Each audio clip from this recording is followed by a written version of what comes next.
Good morning all the students. Myself Sandeep Das. I am your computer teacher. Today we will discuss in chapter 8. Okay. Control statement in small basic. आज हम लोग chapter 8 में जो हमारा chapter है control statement in small basic उसमें आज कुछ topic cover करेंगे. ठीक है. आज हम लोग कुछ topic देखेंगे इस chapter में. तो सबसे पहला जो topic है आपका go to statement. क्या है? Go to statement. Go to statement आपका सबसे इंपॉर्टेंट यही है कि ये परफॉर्म करता है आपके transfer of another line of code in the programme.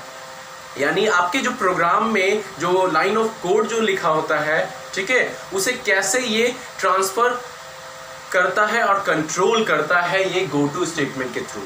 Okay student, तो ये है आपका गो टू स्टेटमेंट. देन आपका looping statement in basic small basic. यानी लूपिंग मतलब फ्लोइंग में चलना यानी एक के बाद कंटिन्यूटी करते रहना, वो आपका लूपिंग स्टेटमेंट के जरिए होता है. ठीक है. नेक्स्ट आता है इस टॉपिक में आपको एक टॉपिक आएगा फॉर लूप. हम लोग looping statement in small basic में एक टॉपिक देखेंगे जो है हमारा फॉर लूप. आज हम लोग यही सारे टॉपिक को कवर करेंगे और देखेंगे. ओके.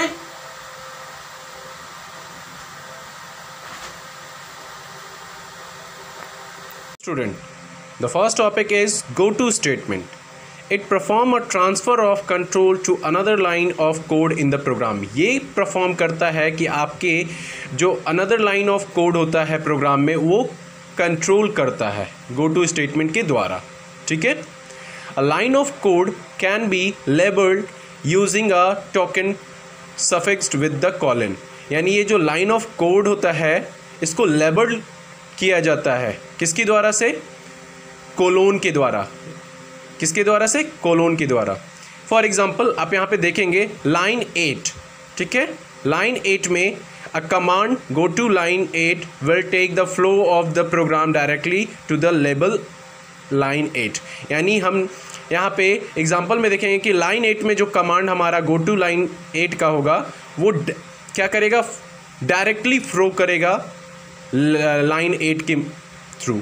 ठीक है. डायरेक्टली फ्लो करेगा हमारा किस स्टेटमेंट की मदद से? गो टू स्टेटमेंट की मदद से डायरेक्टली वो प्रोग्राम फ्लो करेगा हमारा लाइन 8 तक. Go to with if then. Go to statement हम इफ देन कंडीशन के साथ कैसे यूज करते हैं वो अभी हम लोग देखेंगे.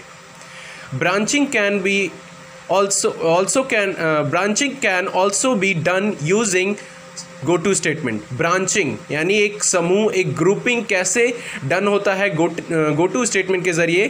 ठीक है. एज डिस्कस अबव, अभी हम लोगों ने डिस्कस किया था ऊपर, go to can take the flow of particular statement. यानी वो पार्टिकुलर स्टेटमेंट को फ्लो कैसे करवाता है? किसकी मदद से? गो टू स्टेटमेंट की मदद से.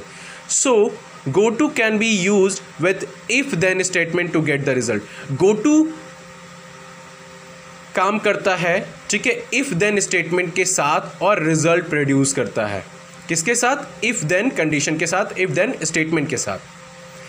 Hair is an example that despite the functionality of the go to statement. यहाँ पे एक एग्जाम्पल दिया हुआ है गो टू स्टेटमेंट का, कैसे वो फंक्शनलिटी काम करता है.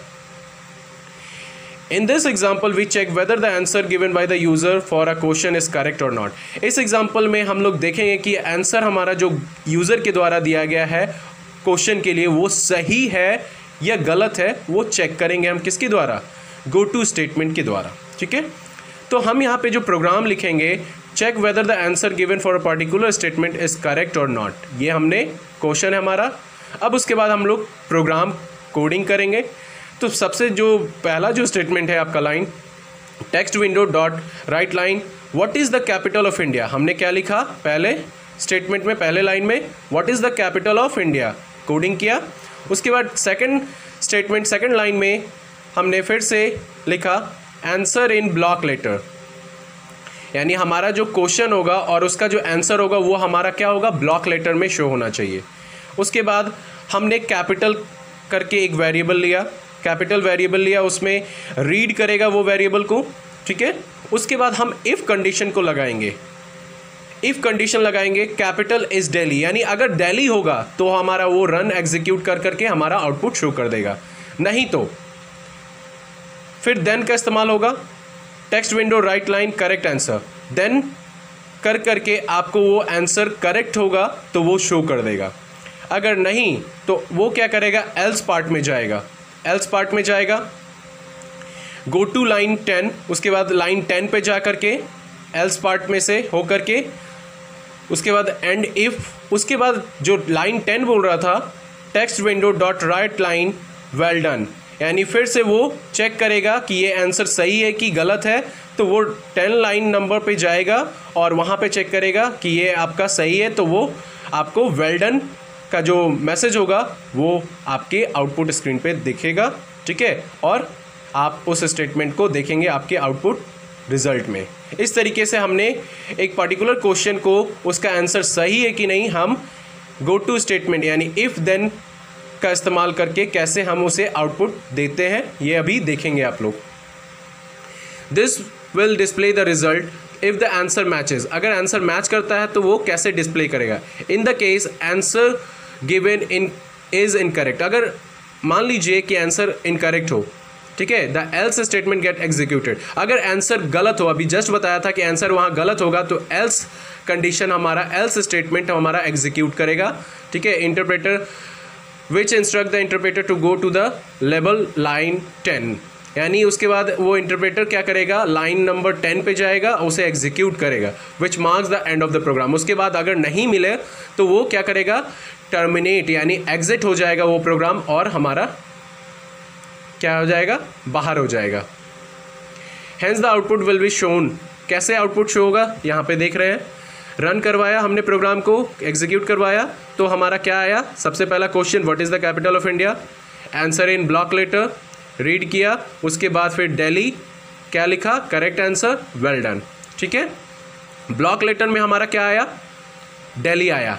अब वही हमारा क्या होगा कि अगर हमारा वो इनकरेक्ट हुआ आंसर तो किस तरीके से होगा, तो what is the capital of India ये हमने देखा, उसके बाद आंसर इन ब्लॉक लेटर, हमारा आंसर क्या होना चाहिए, ब्लॉक लेटर में, लेकिन हमने यहाँ पे देख रहे हैं कि हमारा वो ब्लॉक लेटर में नहीं होगा, स्मॉल लेटर में है, तो वो हमारा क्या होगा, वेल डन नहीं लिखाएगा और वो इनकरेक्ट बताएगा। इस तरीके से हम गो टू स्टेटमेंट का इस्तेमाल करते हैं।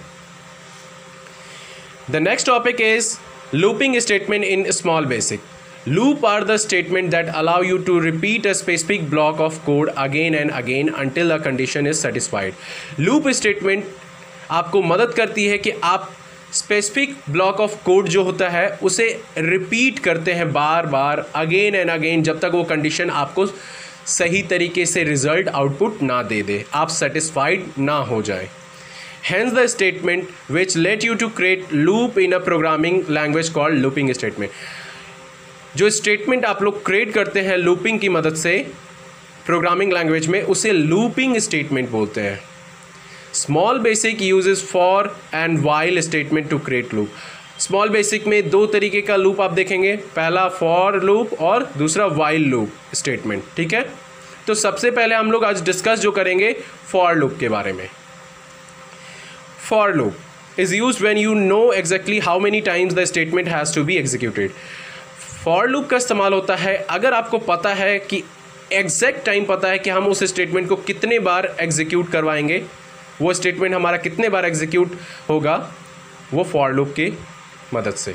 You know the number of time the instruction will be repeated, यहाँ हमें पता है कि ये नंबर ऑफ टाइम उस इंस्ट्रक्शन को कितने बार रिपीट करवाना है, वो फॉर लूप की मदद से हम करवा सकते हैं, ठीक है। For creating a loop you need a variable called counter control variable. Loop बनाने के लिए आपको एक वेरिएबल की ज़रूरत होती है जिसे हम बोलते हैं काउंटर या control variable, which keep a track that how many times you the loop has been executed. आपको यहाँ पे एक वेरिएबल की ज़रूरत होती है जो काउंटर और कंट्रोल वेरिएबल के नाम से जाना जाता है, जो आपको मदद करती है कि आप कितने टाइम लूप का इस्तेमाल करते हैं, एग्जीक्यूट करते हैं, आपको एक वेरिएबल की ज़रूरत होती है। Every time the loop get executed, the counter value increase or decrease by the step value.